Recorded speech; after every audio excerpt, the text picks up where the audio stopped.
नमस्कार प्रिय साथियों। देखिए, इस क्लास के अंदर हम राजस्थान चतुर्थ श्रेणी कर्मचारी भर्ती एग्जाम 2025 की तैयारी के लिए हिंदी व्याकरण के कुछ महत्वपूर्ण प्रश्न देख रहे हैं। ठीक है, टॉप 100 महत्वपूर्ण प्रश्न देख रहे हैं और इन 100 प्रश्नों में से आपको अधिकांश प्रश्न एग्जाम के अंदर हूबहू देखने को मिल जाएंगे।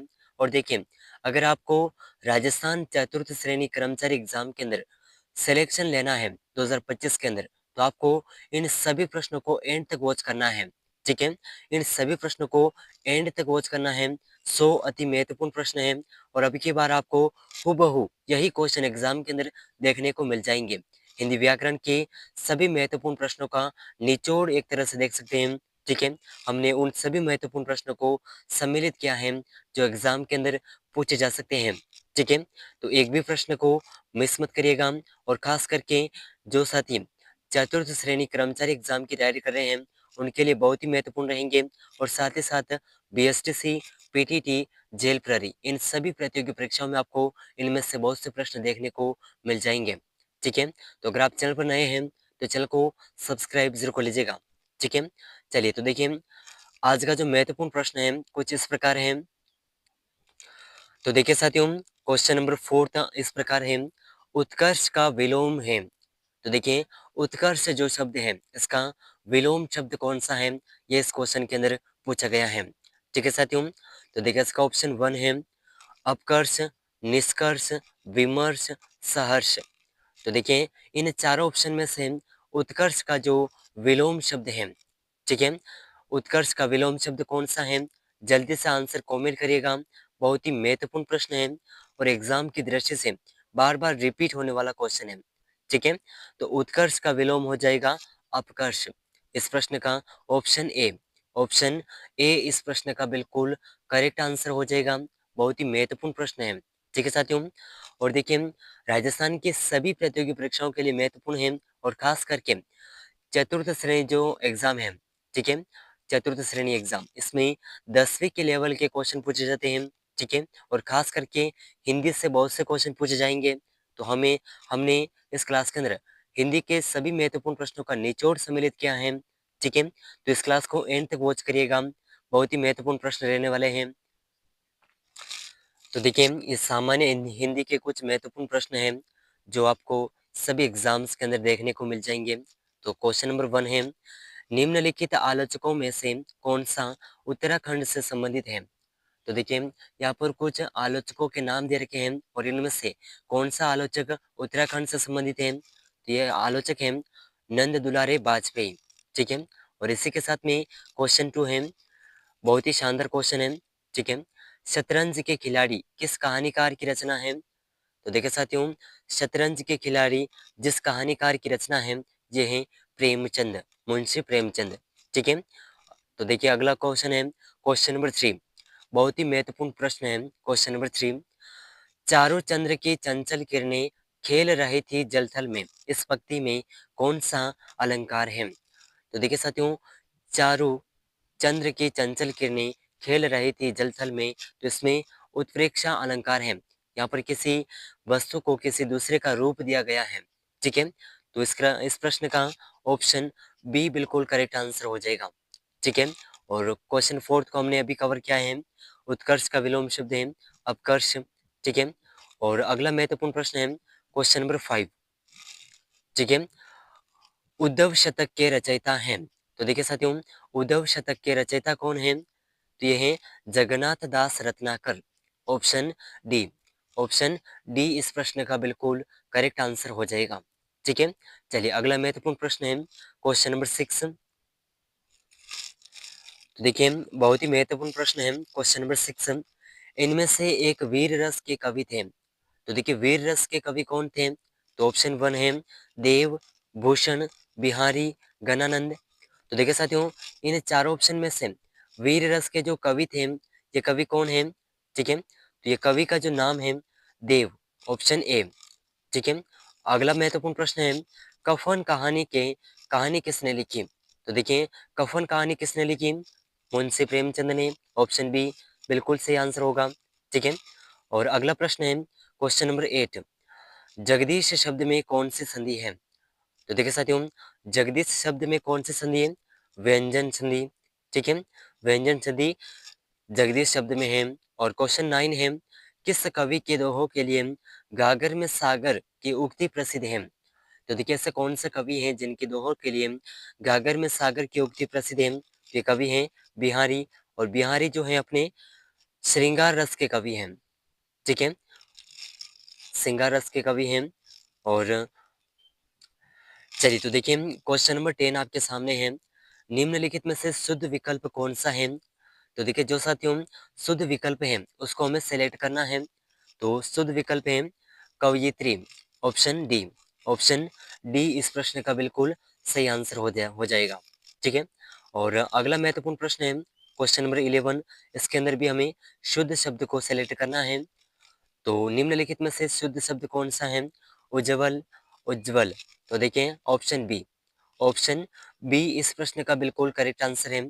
इसमें उज्जवल यानी कि 2 बार आधा ज आएगा, उसके बाद में व और ल, ठीक है। तो ऑप्शन बी बिल्कुल करेक्ट आंसर हो जाएगा। और देखिए साथियों ये एक सामान्य हिंदी के क्वेश्चन है जो हर एग्जाम के अंदर पूछे जाते हैं, और कम से कम मान के चलिए कि 100 महत्वपूर्ण प्रश्न हैं, इसमें से आपको 25 ऐसे क्वेश्चन है हिंदी के, ठीक है। 25 ऐसे क्वेश्चन है व्याकरण के जो एग्जाम के अंदर आपको हूबहू देखने को मिल जाएंगे, ठीक है साथियों। तो देखिए प्रश्नों का जो लेवल है धीरे धीरे आगे बढ़ता जाएगा, जैसे जैसे क्वेश्चन आगे बढ़ेंगे उसी प्रकार प्रश्नों का लेवल बढ़ता जाएगा। तो देखिए अभी सरल क्वेश्चन है, आगे आपको जटिल क्वेश्चन पूछे जाएंगे, ठीक है। तो अगर आपको इन सभी प्रश्नों में से कितने प्रश्न सही होते हैं कमेंट जरूर करिएगा, और इनका आंसर साथ ही साथ कमेंट करते रहिएगा, ठीक है। तो क्वेश्चन 12 आपके सामने है, निम्नलिखित में से कौन सा परसर्ग कर्ता कारक में प्रयुक्त होता है?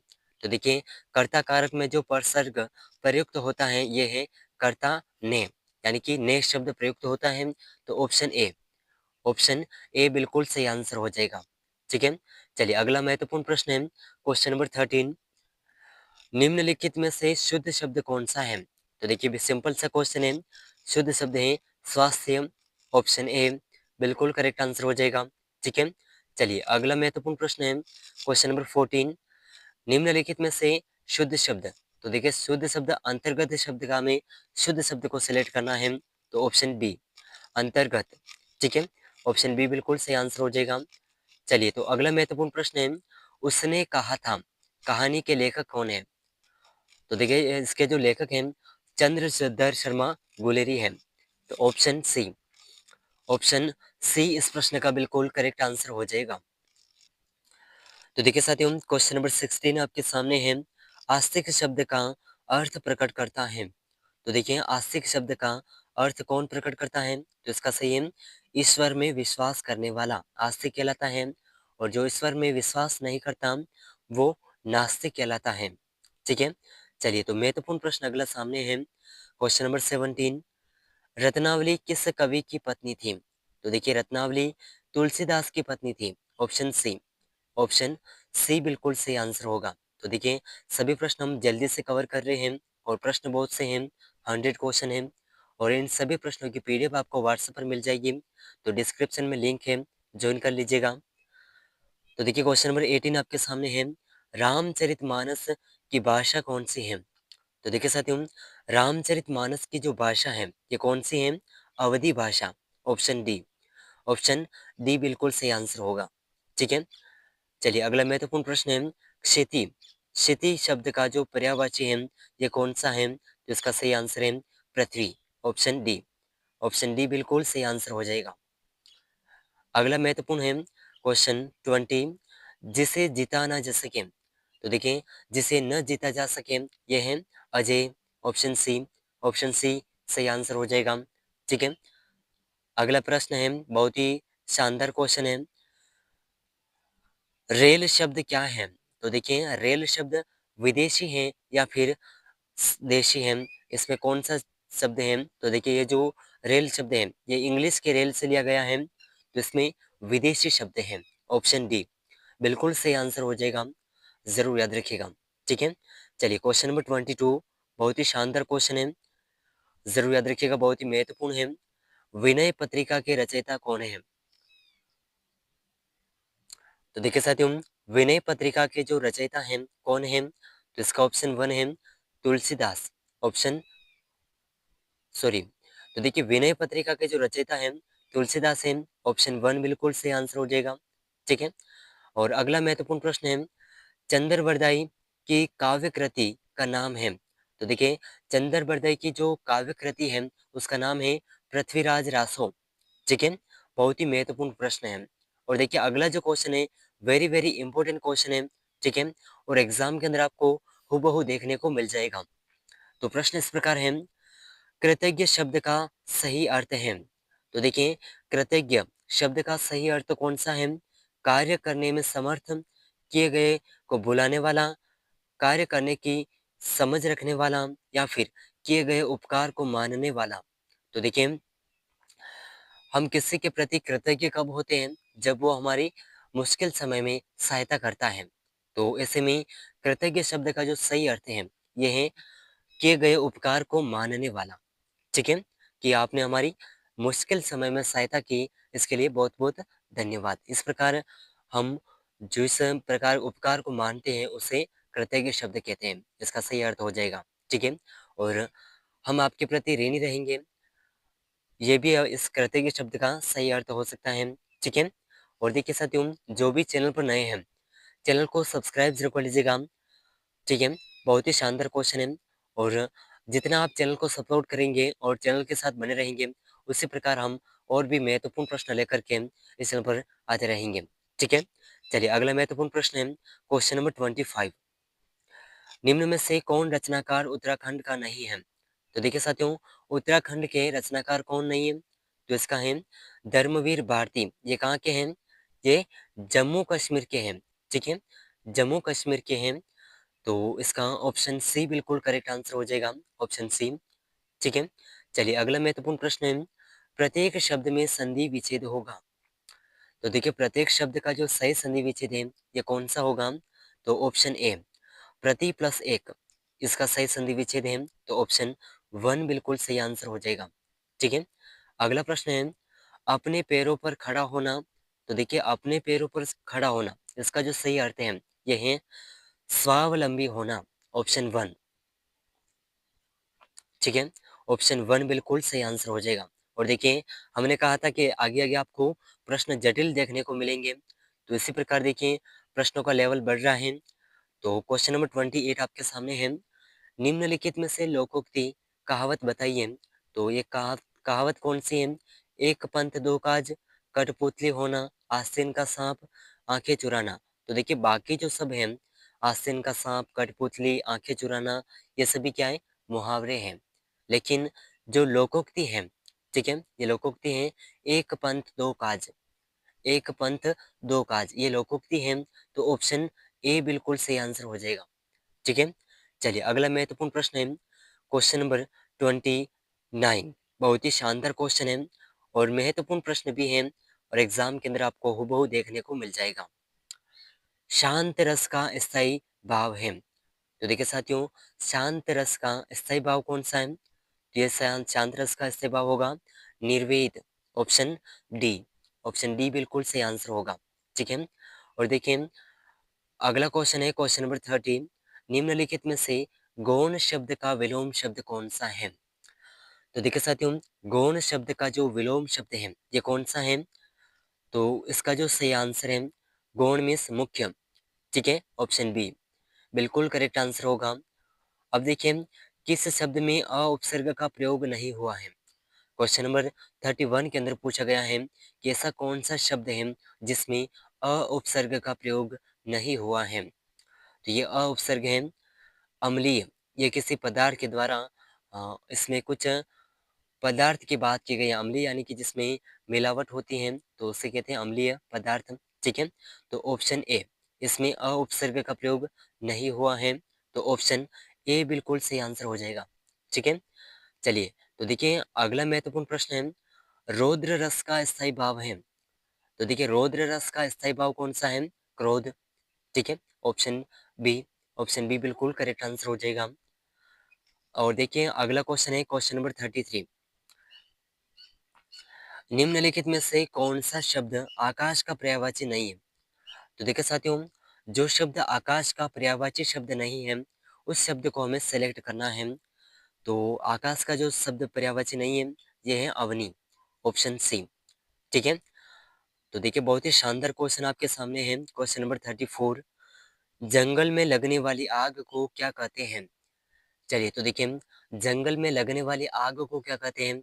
जल्दी से कमेंट के अंदर आग लगा दीजिएगा। बहुत ही शानदार क्वेश्चन है और सामान्य हिंदी के महत्वपूर्ण प्रश्न हैं जो एग्जाम के अंदर बार-बार पूछे जाते हैं, चाहे कोई सा भी एग्जाम हो। ठीक है? और चतुर्थ श्रेणी के अंदर आपको हूबहू ये प्रश्न देखने को मिल जाएंगे। तो देखिए, जंगल में लगने वाली आग को काष्ठाग्नि कहते हैं। सॉरी, काष्ठाग्नि नहीं, दावानल कहते हैं। Option A. ऑप्शन ए इस प्रश्न का बिल्कुल करेक्ट आंसर हो जाएगा। ठीक है? और देखिए अगला महत्वपूर्ण प्रश्न है क्वेश्चन नंबर 35, कम बोलने वाला के लिए एक शब्द है। तो देखिए, कम बोलने वाला उसके लिए एक शब्द कौन सा है? ये शब्द है मितभाषी। Option D. ऑप्शन डी बिल्कुल करेक्ट आंसर होगा। तो देखिए अगला महत्वपूर्ण प्रश्न है, आग उगलना ये क्या है? आग उगलना यानी कि हमेशा क्रोध में बातें करना, अटपटी सी बातें करना, तो विपरीत बातें करना इसे कहते हैं आग उगलना। ठीक है? तो इसका ऑप्शन है लोकोक्ति, क्रिया या फिर मुहावरा। तो आग उगलना एक मुहावरा है। ऑप्शन सी बिल्कुल सही आंसर होगा। ठीक है? चलिए अगला महत्वपूर्ण प्रश्न है क्वेश्चन नंबर 37।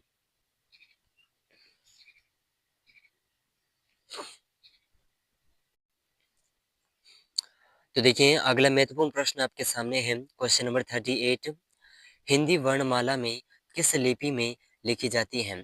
तो देखिए, हिंदी वर्णमाला कौन सी लिपि में लिखी जाती है? तो देखिए इसका ऑप्शन 1 है खरोष्ठी लिपि। तो इनमें से जो सही आंसर है, ये सही आंसर होगा हिंदी वर्णमाला देवनागरी लिपि में लिखी जाती है। कौन सी लिपि में? देवनागरी लिपि में। तो ऑप्शन सी इसका बिल्कुल सही आंसर होगा। ठीक है? अगला प्रश्न है क्वेश्चन नंबर 39, निम्नलिखित में से कौन सा शब्द अनुकूल का विलोम है? तो देखिए अनुकूल का विलोम होगा प्रतिकूल। ऑप्शन ए बिल्कुल सही आंसर होगा। ठीक है? Option A. चलिए अगला महत्वपूर्ण प्रश्न क्वेश्चन नंबर 30 क्वेश्चन नंबर 14, निम्नलिखित में शब्दों में से कौन सा शब्द सूर्य का पर्यायवाची नहीं है? तो सूर्य का जो शब्द पर्यायवाची नहीं है, ये है गिरीश। ठीक है? और अगला महत्वपूर्ण प्रश्न है क्वेश्चन नंबर 41, देव का स्त्रीलिंग शब्द कौन सा है? तो देव का स्त्रीलिंग शब्द है देवी। ठीक है? स्त्रीलिंग होगा देवी। तो ऑप्शन सी बिल्कुल सही आंसर होगा। ठीक है? चलिए तो देखिए अगला प्रश्न है क्वेश्चन नंबर 42, निम्नलिखित में से करुण रस का स्थायी भाव कौन सा है? तो देखिए साथियों, करुण रस का जो स्थायी भाव है ये कौन सा है? तो इसका सही आंसर होगा, करुण रस का स्थायी भाव है शोक। ऑप्शन बी बिल्कुल सही आंसर होगा। चलिए तो देखिए अगला प्रश्न है, निम्नलिखित में से पो 12 होना का अर्थ है? तो पो 12 होना का क्या अर्थ होगा? अपेक्षा से अधिक लाभ होना, इसे कहते हैं पो 12 होना।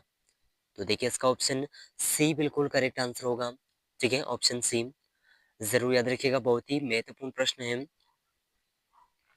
तो देखिए अगला जो महत्वपूर्ण क्वेश्चन है क्वेश्चन नंबर 44 आपके सामने है। बहुत ही शानदार क्वेश्चन, निम्नलिखित में से पलक बिछाना का अर्थ कौन सा है? तो देखिए साथियों, पलक बिछाना इसका जो सही अर्थ है स्वागत के लिए उत्सुक रहना। ऑप्शन डी बिल्कुल सही आंसर होगा। ठीक है? Option D. और अगला क्वेश्चन है क्वेश्चन नंबर 45, भारतीय शब्द का बहुवचन कौन सा है? तो देखिए भारतीय शब्द का बहुवचन है भारतीयों। ठीक है?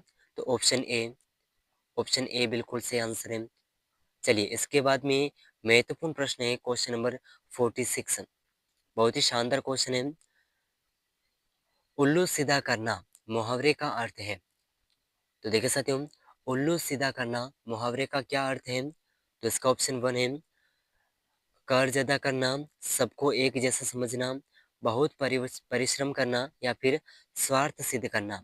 तो देखिए उल्लू सीधा करना इसका मुहावरे का जो सही अर्थ है ये होगा स्वार्थ सिद्ध करना। Option D. ऑप्शन डी बिल्कुल सही आंसर होगा। तो अगला महत्वपूर्ण क्वेश्चन है क्वेश्चन नंबर 47, निम्नलिखित में से भाववाचक संज्ञा का उदाहरण है?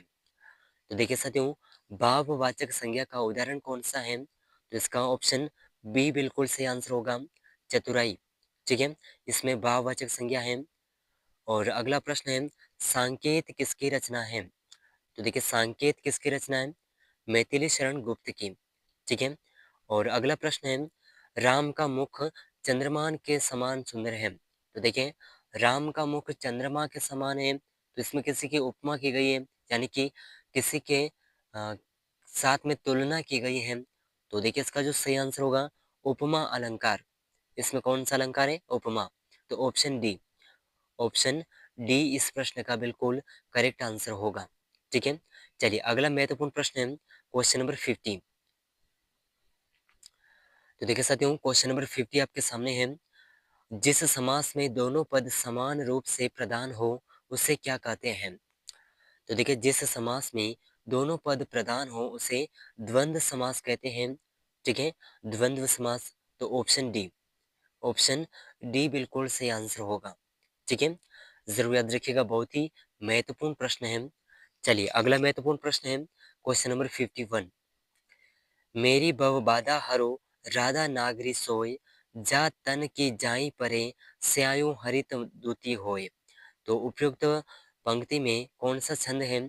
तो ये जो छंद है, ये छंद है गीति का छंद। ऑप्शन ए बिल्कुल करेक्ट आंसर होगा। ठीक है साथियों, ऑप्शन ए इस प्रश्न का बिल्कुल सही आंसर हो जाएगा। तो देखिए साथियों इस क्लास के अंदर हमने 50 महत्वपूर्ण प्रश्नों को कवर किया है। ठीक है, 50 महत्वपूर्ण प्रश्नों को कवर किया है और 100 महत्वपूर्ण प्रश्नों की ये पीडीएफ है पूरी।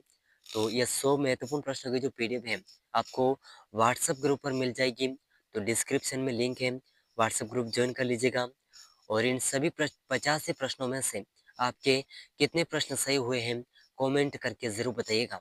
ठीक है, और अगर आप चैनल पर नए हैं तो जो भी साथी चैनल पर पहली बार आए हैं चैनल को सब्सक्राइब जरूर कर लीजिएगा। और राजस्थान की सभी प्रतियोगी परीक्षाओं के लिए हम इस चैनल पर महत्वपूर्ण प्रश्नों के क्लासेस रोजाना कवर कर रहे हैं। और अगर आपको राजस्थान के अंदर किसी भी प्रतियोगी परीक्षा की तैयारी करनी है तो इस चैनल पर आपको महत्वपूर्ण प्रश्नों की क्लासेस रोजाना मिल जाएगी। तो चैनल को सब्सक्राइब जरूर कर लीजिएगा। और चतुर्थ श्रेणी एग्जाम के लिए ये प्रश्न बहुत ही महत्वपूर्ण रहेंगे। तो इन सभी प्रश्नों में से आपके कितने प्रश्न सही हुए हैं कमेंट करके ज़रूर बताइएगा। मिलते हैं अगले महत्वपूर्ण प्रश्नों के साथ में, तब तक के लिए जय हिंद, जय भारत।